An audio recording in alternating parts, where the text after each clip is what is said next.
Hello, students. Welcome to Mr. Sandwich Reads. I am Mr. Sandwich. Today I'm going to be reading chapter 16 of Jerry Spinelli's Stargirl. It's on page 76, if you have my edition. Monday, lunch. This time I stayed put when Stargirl came toward my table on her way out.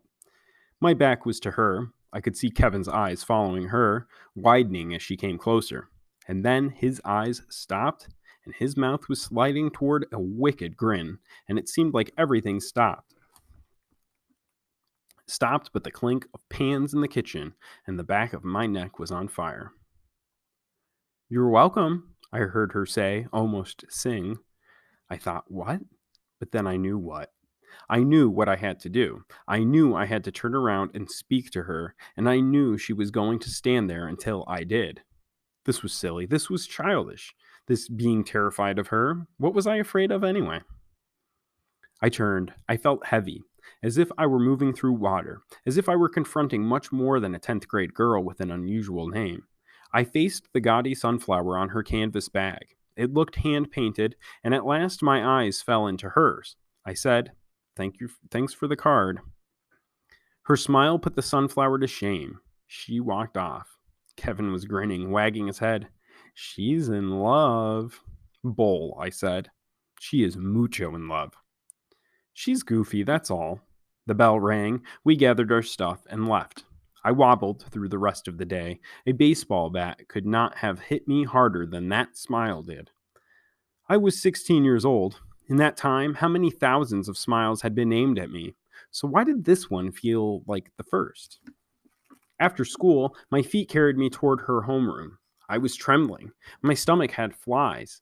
I had no idea what I was going to do if I saw her. I only knew I couldn't not go. She wasn't there. I hurried through the hallways. I ran outside. The buses were loading. Cars were revving. Hundreds of kids were scattering. For months she had been everywhere. Now she was nowhere. I heard her name. The same 2 syllables, the same 18 letters that I had been hearing all year, and suddenly the sound struck my ear with a ping of pure silver. I drifted sideways to overhear. A group of girls was chattering toward a bus. "When?" "Today, after school, just now." "I don't believe it. I don't believe it took so long." "Kicked off? Are they allowed?" "Sure, why not? It's not her school." I would have kicked her off long ago. It was treason. Good riddance. I knew what they were talking about. It had been rumored for days. Stargirl had been kicked off the cheerleading squad. "Hi, Leo." A chorus of girl voices calling my name. I turned.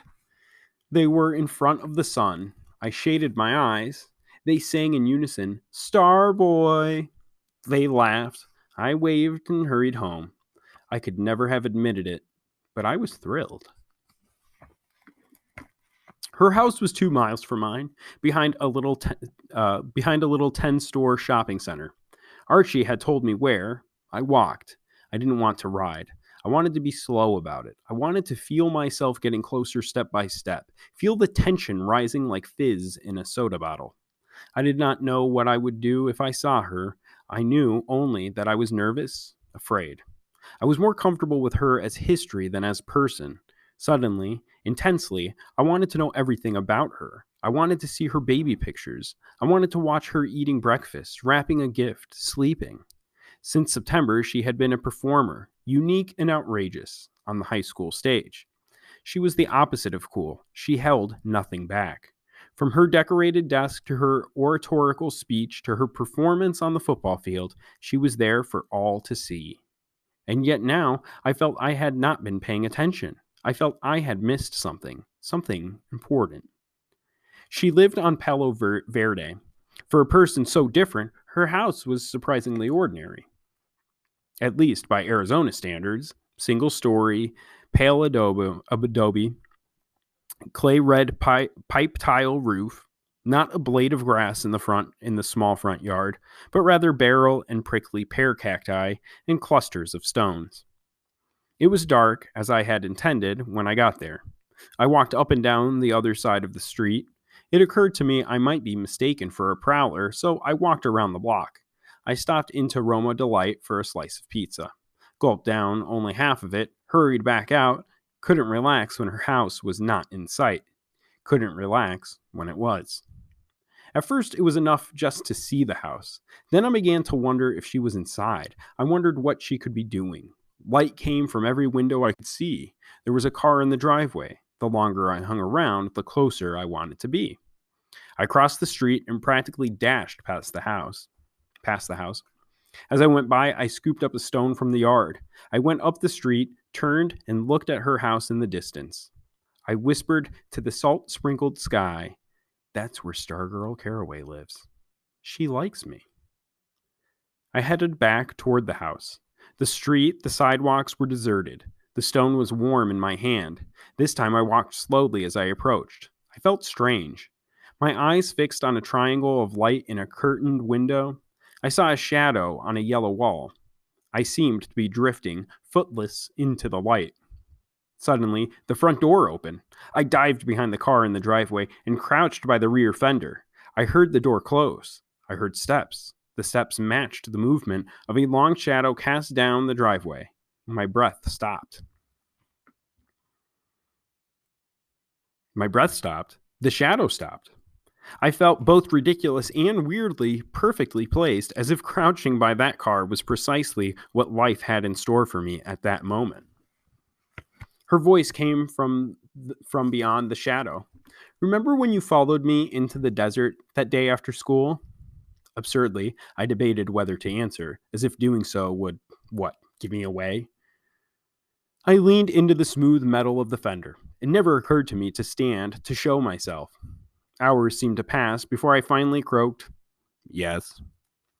"Why did you turn around and go back?"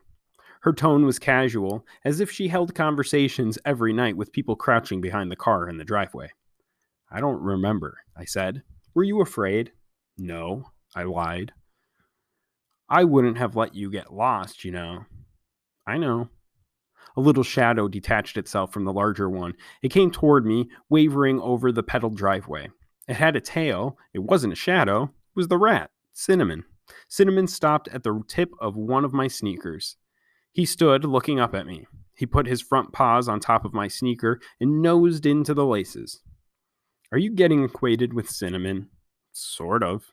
"Are you lying?" "Sort of." "Are you afraid of rats?" "Sort of."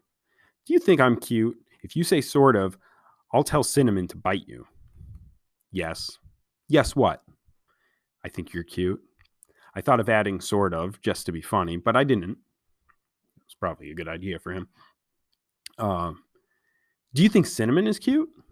The rat had climbed fully onto my sneaker now. I could feel his weight. I wanted to shake him off.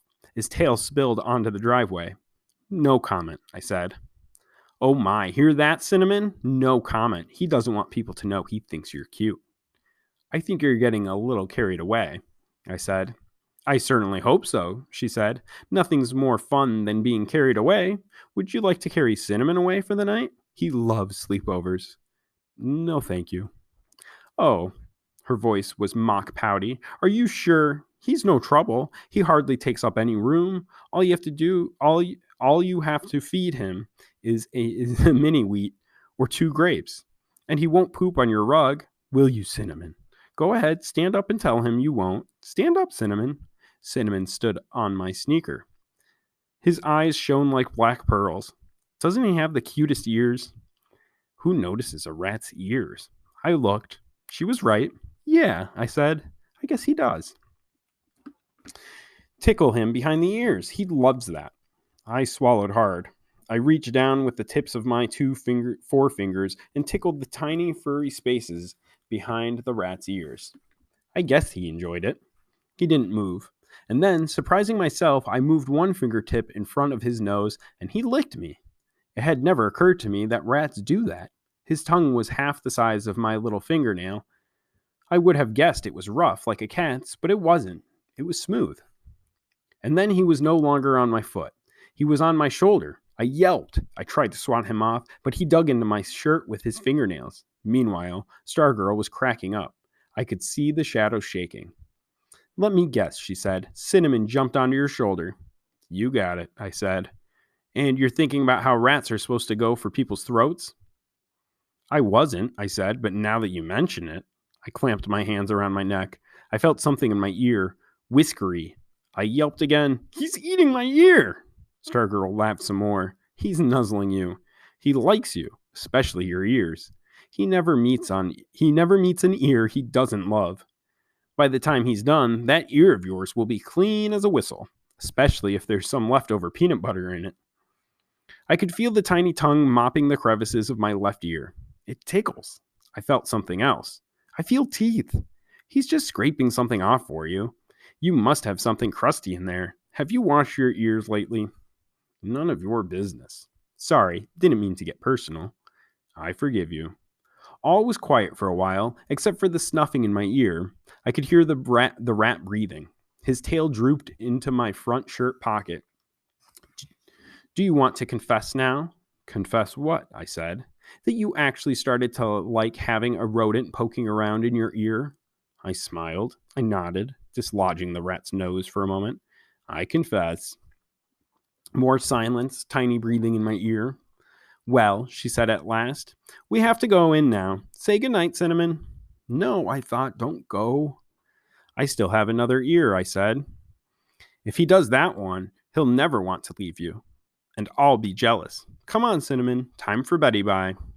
Cinnamon went on snuffing. He's not coming, is he? Nope. Then just take hold of him and put him on the ground.